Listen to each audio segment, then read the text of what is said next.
పేదవాడి సొంత ఇంటి కల చెదిరిపోయింది. ఇల్లు మంజూరై నిర్మాణాలు ప్రారంభించిన మొదట్లో పేదలు తమకు సొంత ఇల్లు ఉందన్న సంతోషంలో ఉన్నారు. తర్వాత నిర్మాణాలు అర్థాంతరంగా నిలిచిపోవడంతో సొంత ఇంటి కల కల్లగా మారిందని ఆవేదనలు పడ్డారు. ఏలూరు జిల్లా కైకలూరు నియోజకవర్గంలోని కైకలూరు, కదిలిరండి, ముదిరేపల్లి, మండవల్లి 4 మండలాల పేదల సొంత ఇంటి కల కలగానే మిగిలే పరిస్థితులు స్పష్టంగా కనిపిస్తున్నాయి. కైకలూరు నియోజకవర్గం గ్రీన్ విలేజ్లపై రాజ్ న్యూస్ ప్రత్యేక కథనం.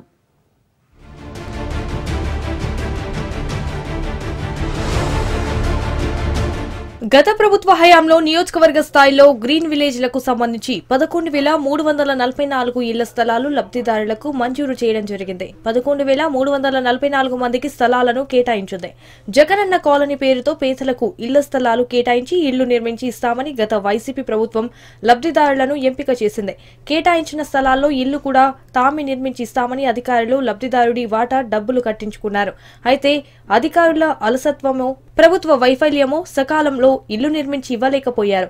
11,344 మందికి ఇళ్ల స్థలాలు కేటాయించినప్పటికీ కేవలం 400 మంది మాత్రమే ఇల్లును నిర్మించుకునేందుకు ముందుకు వచ్చారు.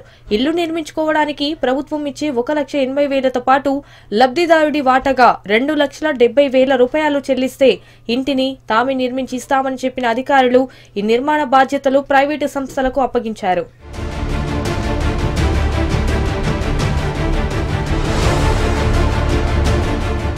ఈలోపు భవన నిర్మాణ సామాగ్రి ధరలు పెరిగిపోవడంతో ఒప్పందం కుదుర్చుకున్న సంస్థలు చేతులెత్తేశాయి. లబ్ధిదారుడు అప్పులు చేసి వాటా చెల్లించినప్పటికీ నిర్మాణాలు అసంపూర్తిగానే మిగిలిపోయాయి. కేవలం 35 ఇళ్లు మాత్రమే నిర్మాణాలు పూర్తి కాగా మిగిలిన గృహ నిర్మాణాలు పునాది స్థాయిలోనే నిలిచిపోయాయి. ఆ పూర్తయిన 35 ఇళ్లకైనా మౌలిక సదుపాయాలు ఉన్నాయంటే అది లేదు. దీంతో గృహ నిర్మాణాలకు అప్పు చేసి మరీ గుత్తేదారునికి సొమ్ము చెల్లించిన లబ్ధిదారులు గగ్గోలు పెడుతున్నారు. ఈ గ్రీన్ విలేజ్లు చిన్నపాటి వర్షానికి చెరువులను తలపిస్తున్నాయి.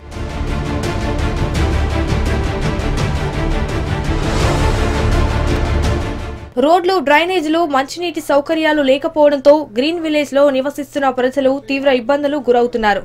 కొన్ని చోట్ల కూటమి ప్రభుత్వం అధికారంలోకి వచ్చిన అనంతరం PMJY పథకంలో మంజూరైన గృహ నిర్మాణాలను మార్చి నెలకు పూర్తి చేయాలని లక్ష్యం నిర్దేశించింది. లబ్ధిదారులు గృహ నిర్మాణాలను పూర్తి చేసుకుంటే బిల్లును వేగంగా మంజూరు చేస్తామని ప్రకటించింది. మన ఇల్లు మన గౌరవం పేరుతో లబ్ధిదారులకు అవగాహన కల్పించారు. ఎంతో కాలంగా పెండింగ్ లో ఉన్న ఈ గృహ నిర్మాణాలు పూర్తి అయ్యేనో లేదో వేచి చూడాలి.